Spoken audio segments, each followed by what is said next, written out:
Bonjour à tous. Aujourd'hui, je vous parlerai de l'exemption des droits de scolarité supplémentaire en vertu d'entente internationale.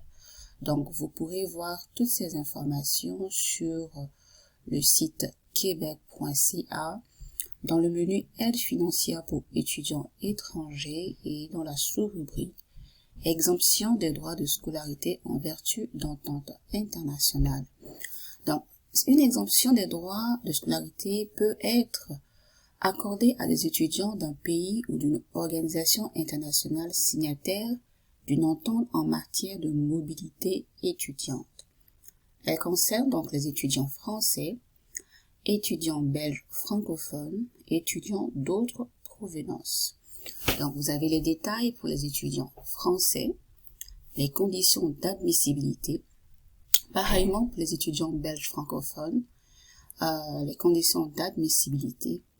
Et pour les étudiants d'autres provenances, vous avez les pays où votre organisation internationale est signataire d'une entente en matière de mobilité étudiante dans ce PDF que je vous montrerai tout à l'heure. Les conditions d'admissibilité. Vous devez être inscrit à temps plein dans un programme menant au baccalauréat, à la maîtrise ou au doctorat. Vous devez également détenir un permis de séjour pour étudiants conformes à la réglementation canadienne en matière d'immigration. L'obtention des certificats d'acceptation du Québec est également obligatoire. Pour ce qui est des démarches, vous devez communiquer avec le représentant de la gestion des exemptions de votre pays ou de l'organisation internationale. Il y a également un fichier PDF que vous pourrez trouver sur ce lien pour connaître les critères de sélection.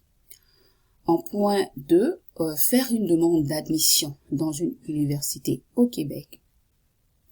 Une fois admis dans un programme universitaire menant à un diplôme, soit le baccalauréat, la maîtrise ou le doctorat, fournir aux représentants de la gestion des exemptions la lettre d'admission conditionnelle ou définitive à une attestation récente de votre inscription à l'université.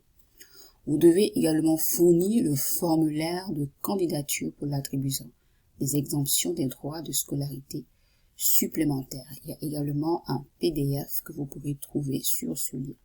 Donc, il doit être rempli et signé. Il y a un 4, le représentant de la gestion des exemptions vous fournira de l'acceptation ou du refus de votre demande et le cas échéant de la recommandation de votre candidature. Donc, vous pourrez voir les pays signataires sur cette page. Il y en a à peu près une trentaine.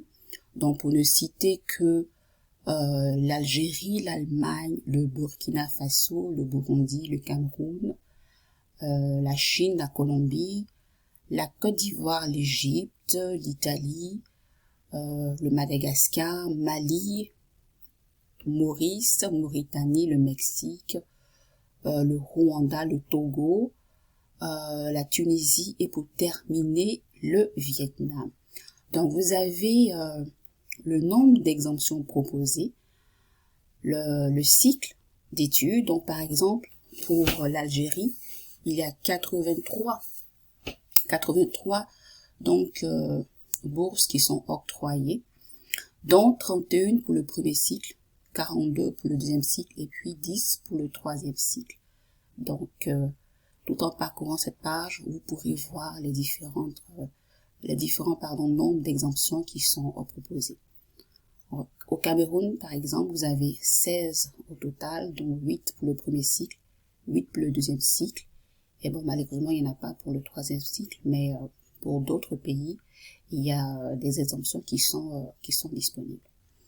Donc, pour ce qui concerne les responsables à qui vous pouvez adresser ces demandes, vous avez les coordonnées au Canada et les coordonnées à l'étranger. Et le formulaire que vous devez fournir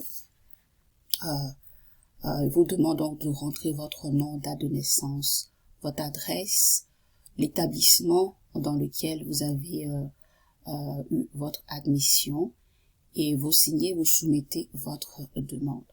J'espère que ces informations vous aideront à effectuer une demande d'exemption.